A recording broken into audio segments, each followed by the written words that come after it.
All right, so Democrats typically like to come out and pretend as if they are the bulwark or the vanguard defending against a fascist takeover of this country and standing up for democracy. But if you follow my channel, you're probably well aware that there are many Democrats who, very similar to Republicans, accept bribes from corporate America, from the billionaire class, in order to do the bidding of the elites, the wealthiest people in this society, instead of representing their actual constituents who elected them into office. And we had a vote, or should I say lack of a vote, over the last couple of days that took place within the DNC that pretty much reveals that all of this talk about supporting democracy and wanting to get big money out of politics is pretty much just vapid virtue signaling. So first I want to get into a little bit of the details in terms of what actually went down with their refusal to vote on the prospect of banning dark money just in Democratic primaries, not talking about general elections where you hear some of these arguments about, oh, the Democratic Party can't just unilaterally disarm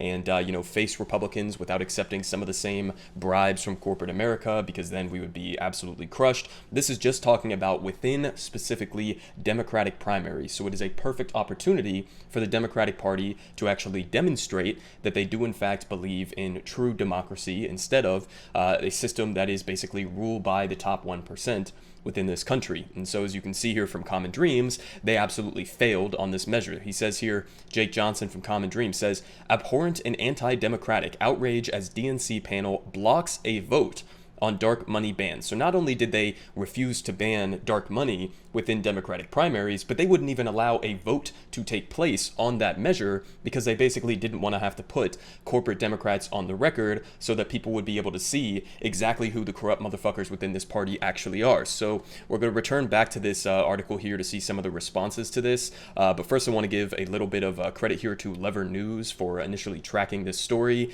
and giving us some of the background in terms of what this actually means with where the Democratic Party stands in terms of defending democracy. So here from David Sirota of Lever News, he says DNC faces vote on dark money. So they say, as anonymous cash floods into the 2022 midterm elections and as dark money leaks generate big headlines, Democratic Party officials this week could face a high-profile vote on banning such secret donations in their party primaries. If the resolution passes at this week's Democratic National Committee meeting, it will be one of many possible steps that lawmakers and party officials can take to end the era of dark money. Obviously, again, they failed to actually go forward with this vote. But they say as Democrats across the country decry threats to democracy, the new resolution takes on one of the biggest of those threats, anonymous cash buying elections, legislation, and judicial appointments. In specific, the initiative would ban the use of dark money funding during any and all Democratic primary elections and establish procedures for the investigation of dark money use by candidate committees as well as possible disciplinary actions. So this would have been absolutely fantastic. I mean, we've seen this play out, as they're about to point out down here, in multiple different Democratic primaries where you have a progressive challenger or you have an open seat, and basically the progressive gets absolutely swamped by a lot of this corporate money, this billionaire money that people are not even able to get transparency on, right? We don't even know. That's what the term dark money means. We don't even know where a lot of this money is coming from, and Democrats have basically definitively said that they are okay with essentially the buying of elections by the billionaire class. So they continue saying that the resolution's preamble cites the party's platform support for requiring full disclosure of contributors to any group that advocates for or against candidates. So again, this is something that Democrats have been running on for years, all right? This was a perfect opportunity to actually demonstrate that they mean it, and then it's not just hollow virtue signaling. But they say that the 2022 Democratic primary season has been defined by dark money groups pouring big money into pivotal races. Last month, for instance, the dark money group helped a billionaire heir defeat progressive candidates in a contested Democratic primary up in New York. And likewise, Open Secrets and The Intercept reported that one dark money group dumped nearly $600,000 into Democratic primaries in New Jersey, Illinois, and Nevada. Just one group, $600,000. I mean, think about in a small level Democratic primary how much money that actually is. They say in Michigan, a dark money group intervened in a primary to crush Democratic Representative Andy Levin, the sponsor of legislation to force corporations to disclose their political spending. So literally targeting the people who are trying to make it so that a lot of these elections are much more transparent. They say in all, the Washington Post's Katrina Vanden Heuvel noted that nearly 60% of all ads in Democratic House primaries have been purchased by sources that did not disclose. So an outright majority of the ad campaigns are coming from dark money in these Democratic House primaries, or only partially disclose their donors. And they say that 4 years ago, the DNC generated positive headlines rejecting donations from fossil fuel industry corporations, and then quickly reversed the ban. And of course, the single greatest recipient of fossil fuel money in the Senate is in the Democratic Party. His name is Joe Manchin. And oh, by the way, he just got to write the climate legislation just a couple of weeks ago with the Inflation Reduction Act and this historic investment in climate change, which is, in my opinion at least, completely pathetic given the actual threat that climate change is. But they finish off here saying that this time around, the party will have another chance to make a statement about moneyed interests, with all 50 Democratic senators co-sponsoring the Disclose Act to end dark money. Okay, all 50 of them coming out and pretending as if they support this conceptually, and yet when it comes to the DNC actually voting on it, they just decide not even to allow the vote, not even to mention voting in favor of it, right?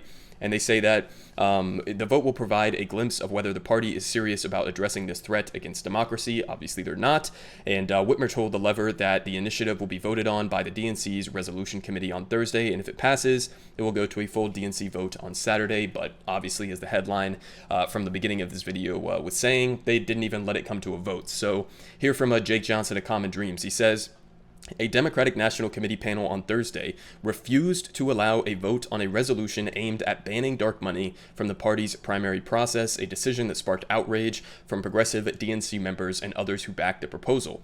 They say that former Ohio State Senator Nina Turner, a DNC member who faced an onslaught of dark money during her recent campaigns for a U.S. House seat, told Common Dreams that it's really a sad state of affairs for the DNC Resolutions Committee to not even bring this to a floor vote so that the members of the DNC can weigh in. And again, if you think back to Nina Turner's race against Shontel Brown in this recent election, she was absolutely dominating her in the beginning, and then you had this massive amount of an influx of this dark money come in to support Shontel Brown, and she slowly but surely inched her way back into the race and ended up pulling it off in the end.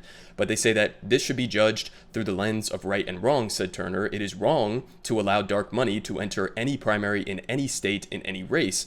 What it does is it suffocates the will of the people in those districts. Let's take my district, for example. Do you think that the dark money that came after me cares that Cleveland is the poorest city of its size in the nation? Do they care that 50% of the children who live in Cleveland live in poverty? No, they don't give a damn. And she's 100% correct. This is just about keeping corporate Democrats in power within the Democratic Party and perpetuating the iron grip that corporate America has on this party. But she continues saying, dark money taints the will of the people of those communities because dark money is doing the bidding of the elites and the oligarchs who don't give a damn about the conditions that people are living in.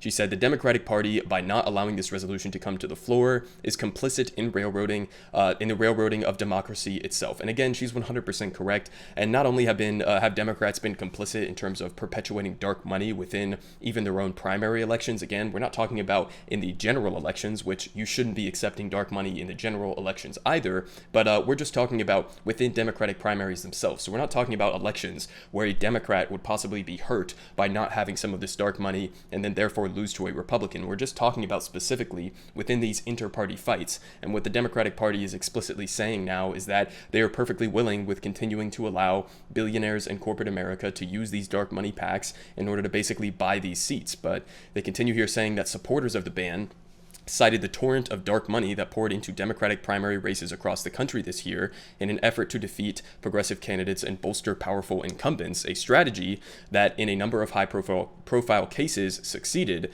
And they say during her argument in favor of a vote on the proposed ban, which was backed by dozens of DNC members and progressive members of Congress, Whitmer said that dark money has allowed our elections to devolve into auctions. And Joseph Givar-Geese, that is an absolutely wild name there, executive director of the progressive advocacy group Our Revolution, called the DNC panel's decision to block a vote on Whitmer's resolution abhorrent and anti-democratic. It is explicitly anti-democratic. You can't even make the case against that. I mean, again, basically what you're saying is that billionaires and corporate America should have an outsized voice in terms of what the outcomes of these elections are going to be, simply because they have more money and they're able to bribe a lot of these candidates or run election ads on their behalf. We know that, a majority, as the Lever was pointing out in that previous this article, an outright majority of the ad campaigns were launched with a lot of this dark money. So it's basically just allowing billionaires in corporate America to buy these seats instead of just leaving it up to whichever candidate is able to, do better on the ground organizing or effectively reach out to a broad coalition within their constituents.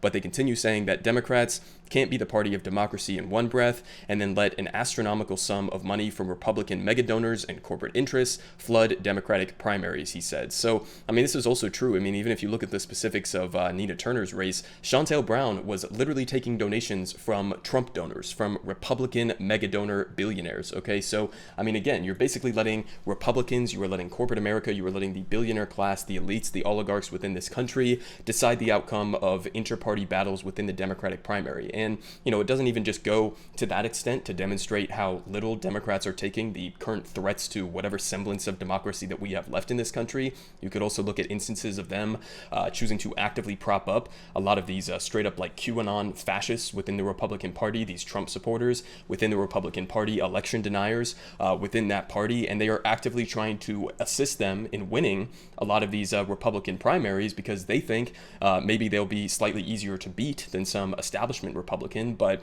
at the end of the day, some of them are going to win their races, and we are, in all likelihood, regardless of whether or not Democrats outperform in the 2022 midterms, we are pretty much guaranteed to see at least, I don't know, a dozen or more Trump Republicans that are going to enter into the House of Representatives, maybe a couple into the Senate as well, and you're just basically bolstering the fascist threat to this country while within your own primaries, not only within the general elections where you're going up against these Trump supporters or these, fascists within the Republican Party, but also within your own party, you are explicitly coming out in favor of anti-democratic measures like allowing billionaires in corporate America to flood money to essentially buy these seats with corporate Democrats that they know will more represent their interests and protect the status quo versus actually implementing the broadly popular reforms that people desperately want in this country. Things like Medicare for all, things like, Green New Deal, etc. All of these various policies that have overwhelming support, and yet we can't get them to happen because we have so many corrupted members within both the Republican Party and the Democratic Party.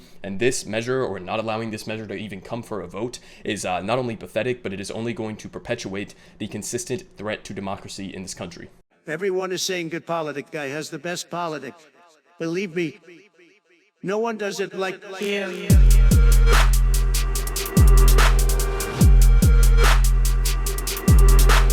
Believe me, everyone is saying